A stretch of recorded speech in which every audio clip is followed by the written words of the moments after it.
Welcome everybody, my name's Christian Spring and I'm the Research Operations Manager here at STRI, and I'm joined today by Andy Spetch, who works for British Sugar Topsoil. So Andy, just tell us a little bit about yourself. Yeah, so Andy Spetch from British Sugar Topsoil. I'm the National Topsoil Manager for the business. I've done that role now for around 25 years, but worked for the business for over 30. So Andy, can you tell me a little bit why and how British Sugar have got involved in the topsoil and root zone provision industry?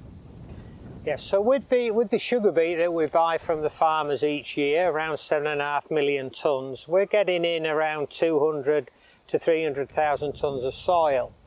That is a waste. We're buying the beet for the sugar, not for the soil.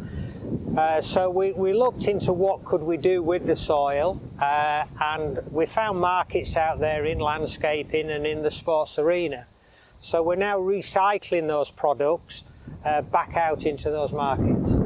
That's really interesting, and I think that's a really critical message for how you can try and create a more closed loop system, taking a waste material, or what was once considered a waste material, having to dispose of it, and now you're looking at producing something which has value and a required resource for other industries, which is a great recycling message. So can you tell us a little bit about the root zone and topsoil materials that you're producing there as a recycled product from your production factories? So the product we produce for landscaping is called Landscape 20. That's compliant to the British standard for topsoil. It has a total sand content of around 65%, and the remainder is silt and clay. It's a very fertile product, and it's great for seeding and turfing work. For the amenity and sports world, particularly golf and winter games pitches, we produce a product called Sports and Turf.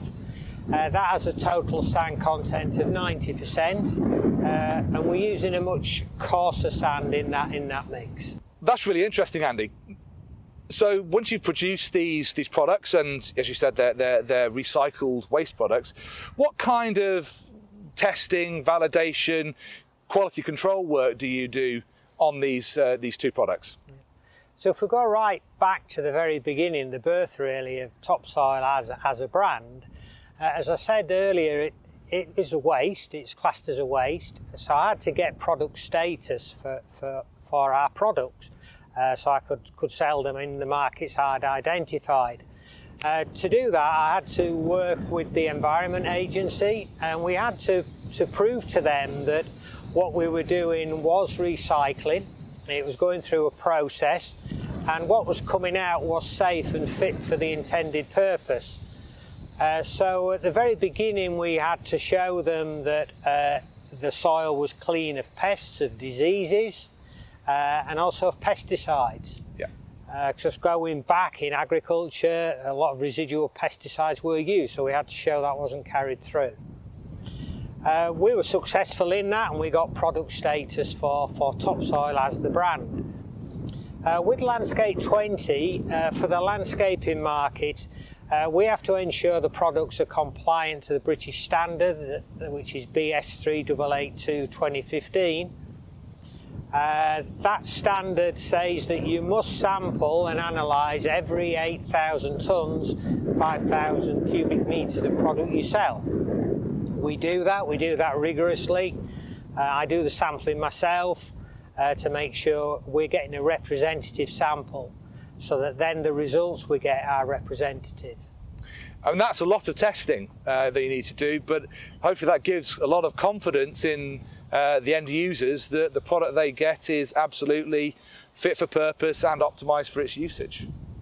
So in terms of the amenity-based product, the sports-based product, Sports and Turf, what kind of testing have you had to go through for that? Because I imagine there's quite different requirements over and above, say, from Landscape 20 for the horticultural or landscaping market. Sure, yeah. The sports market was a whole new world to me, one that I had to start from scratch. And yeah, working with your good self, talking to other people in the sports industry, with the Grounds Management Association, I soon learned that you've got to look at drainage rates, especially in that world. That's what people are very interested in, and also the nutritional benefits as well. So the sort of testing I had to commission for that was looking at particle size, and not just the total sand, which is all we'd really look at in landscaping, but in sports you've got to look at the breakdown of the sand, the shape of the sand as well, and the size of those sand particles.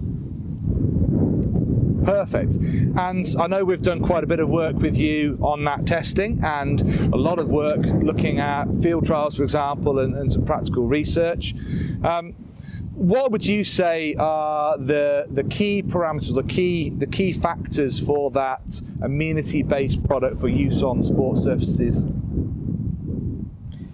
Yeah, I think it's the amount of sand that is in the mix, but it's the sizing of that sand, and it's important. The target we're going for this dressing on winter games pitches was you needed a sand that was predominantly medium to coarse in nature, and STRI helped us tremendously to find the sand. I didn't want to be having to travel hundreds of miles for the sand.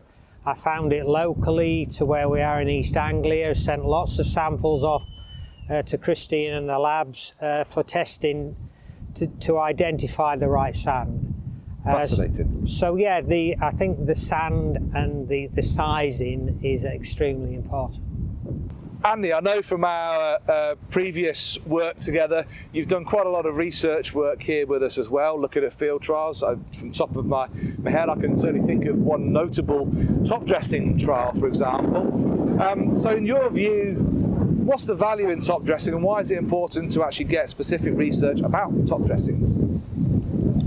Yeah, well, the need to get specific research done on it was I needed confidence, both for myself and for my team, to go out to the market with the right messages so we don't missell, we sell in the right way.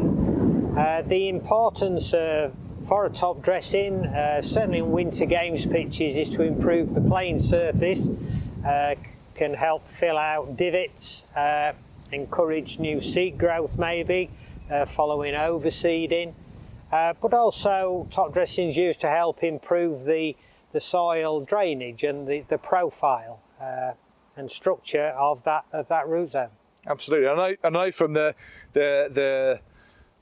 top dressing trial, it was very much focusing, as you said, on does it do the job we hope it will do? Will it break down into the surface easily? How the grass responds to that, looking at dosage rates, how much we're putting down at any given time, and the benefits that the top dressing is providing. And that was a really visual trial with a checkerboard effect, with pale materials, dark materials, and showed absolutely, categorically, that the kind of products and materials that you were looking at would absolutely fit within that remit of optimised for top dressing, which is great. And I know we're currently running a trial for you at the moment, which is located in our greenhouse. It's a pot trial. Do you want to just explain a little bit about what that trial's focusing on? Yeah, well, customer feedback is something that we really value, and you can learn an awful lot from. And I kept getting comments back from customers, good comments, saying, I don't know what you're putting in your product, Andy, but it grows fantastic grass.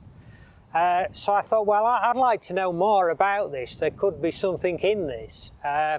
Because of the soil element that is in the dressings especially, I wanted to be able to see what benefits that is giving, both nutritionally, but also in terms of holding water. Because irrigation is becoming a bit of a scarce and expensive resource as well. Absolutely, and from the pot trial point of view, I know we've got a selection of different growing media, which includes Landscape 20 and Sports and Turf, and we're looking at both in a seeded and a turfed context, looking at what happens under sort of extremes of drought, for example, where irrigation is few and far between, and obviously where we don't have very much nutrient being put in, just to look at the relative performance and relate that back to the physical and growing characteristics of those materials. So I think it's really very much watch this space for this continued evolution of these materials. It has to be a dynamic process as part of a continued R&D program, really. So thank you very much for talking us through the R&D that you're doing here and the other testing you do around the country. So as well as the work that you've done here with the research and field trials, obviously an important component is actually how it performs in the field. So have you had an opportunity to install any of these materials at any particular venues?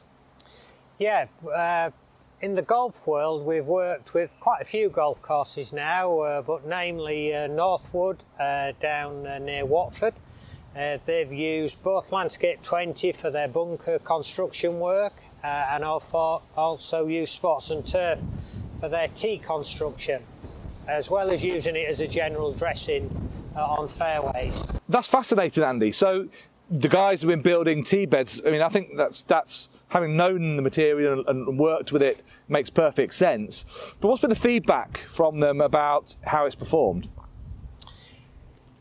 Yeah, I think in the construction they found it very easy to work with, and then when they laid the turf on top, it was difficult for them to get irrigation on a regular basis to this particular part of the course.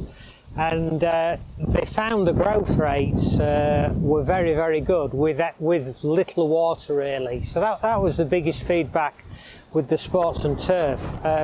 With the Landscape 20, using that for the bunker construction, they like that because it holds its shape because of the silt and clay that is in there.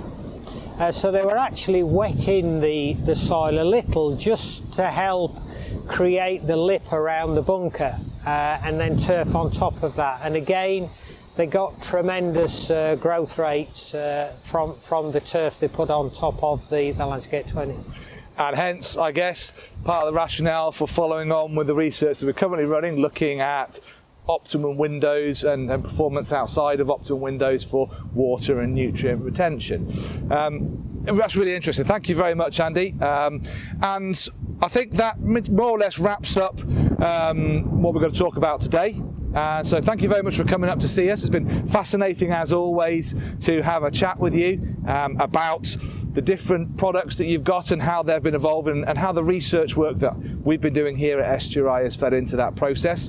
And I look forward to talking to you more when we have our interactive Q&A session, which is going to be on Thursday afternoons. So for everyone out there, watch this space. We're going to advertise the times and how to get onto it.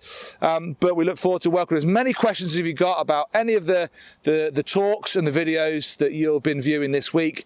And thank you very much, and I hope you can all join us soon.